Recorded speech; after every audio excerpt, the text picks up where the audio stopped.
Друзья, всем привет! Сегодня покажу классный трюк, как сделать так, чтобы цвет джинс оставался вот как новый. Не застиранный, не серый, там, не с какими-то проплешинами, а был вот как купили, яркие, как положено.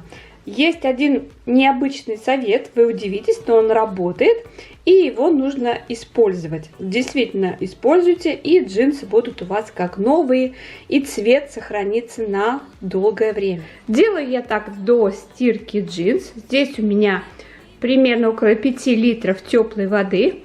Если джинсы большие, мужские, например, то нужно воды взять чуть больше. Добавляю в воду сахар. Сахарный песок, 2 столовые ложки будет достаточно. И в эту смесь уксус, 5 столовых ложек, тоже будет достаточно. Не забудьте сразу подписаться на канал и нажать на колокольчик, чтобы быть всегда в курсе новых интересных видео. Перемешиваем.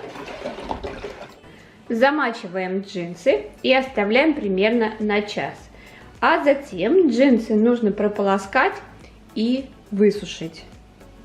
И этот способ можно использовать время от времени, не так прям каждый раз, а время от времени, там недели, 2-3 прошло, сделали, потом стираете, опять сделали, и вот при помощи этого способа надолго сохранится цвет джинс. Друзья, если вы знаете какой-то способ сохранить надолго цвет джинс, напишите под этим видео, буду очень признательна. А на этом я хочу с вами попрощаться, до следующей встречи, всем пока-пока.